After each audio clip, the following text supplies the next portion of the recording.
Sa video na ito mga kabakit ay ipapakita ko naman ang isang diskarte kapag kayo ay naka-experience ng ganito na stack up ang grasahan o yung fittings o walang lumabas na grasa para lumabay o lumundo ang isang kadena.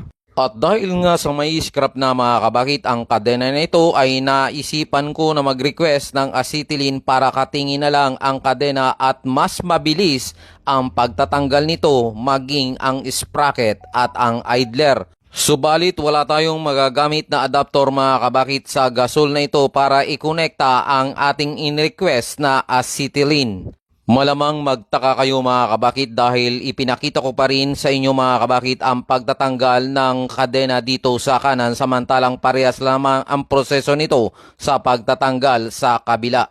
Pagmasdang maigi mga kabakit, wala talagang lumabas na grasa ng ating tanggalin ang fittings na bombahan ng grasa. Ibig sabihin mga kabakit ay stack up ang piston nito sa loob kung kaya't hindi lumundo ang kadena. Yan ang dahilan mga kabakit kung kaya't pinakita ko pa rin at binidyuhan kung paano ang diskarte ng mga termas kapag tayo ay naka-experience ng ganito. Katulad ng aking sinabi mga kabakit, ang huling opsyon na gagawin ng mga termas para matanggal ang kadena na ito ay ang tanggalin ang lahat ng tornilyo nito sa sprocket. Bago naman tinanggal mga kabakit ang mga tornilyo nito ay nagtry muna kami kung paano diskarte doon sa nauna natin. Subalit nakita nyo naman sa video mga kabakit ay hindi nalaglag mga kabakit ang kadena na ito kahit ito ay kinalsuhan natin ng tubo sa idler.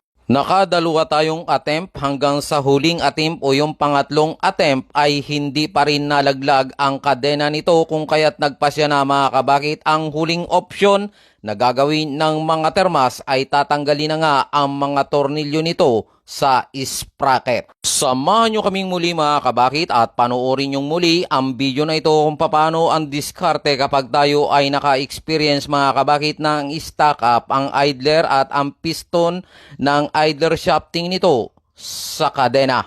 At dahil sa maputik mga kabakit ay kinakailangan linisin muna ang tornilyo para ito ay masaksakan ng socket. 24mm ang size ng socket na ating gagamitin at ang bilang ng tornilyo na yan mga kabakit paikot sa chassis ay 16. Hinanap na mga kabakit ni Thermas Tools ang mga tools na gagamitin para kay sprocket. At sa puntong ito mga kabakit ay pinagtulungan na na Thermas Buboy at Thermas Tools ang pagtatanggal ng mga tornilyo. Doon sa hindi napanood ang una nating video, ang diskarte ng mga termas ay ganito lamang kasimple.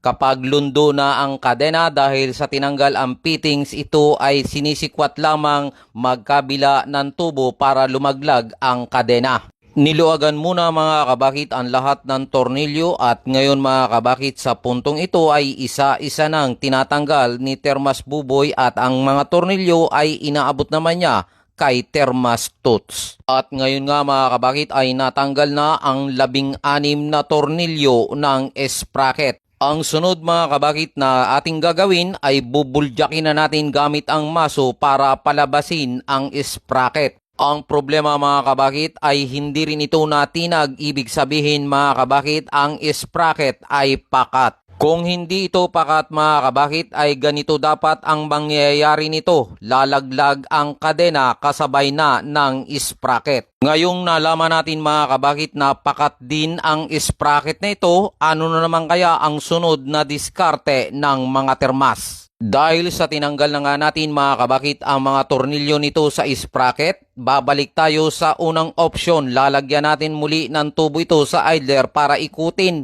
Ang proseso na yan mga kabakit ay sasabay na sa ikot ng kadena ang sprocket nito sapagkat wala na nga itong tornilyo at pag nilagyan na natin ito ng tubo sa idler ay malalaglag na ito katulad ng ating unang ginawa sa kaliwa mga kabakit. Maswerte ka mga kabakit dahil naipakita na naman natin ang malupitang diskarte ng mga termas. Kung sa puntong ito mga kabakit ay umabot ka sa hulihan na video na ito, pakipusuan o kaya naman mga kabakit ay pakishare para mas marami pa ang makapanood ng video na ito at para sa dagdag kaalaman, ipalo nyo ako mga kabakit.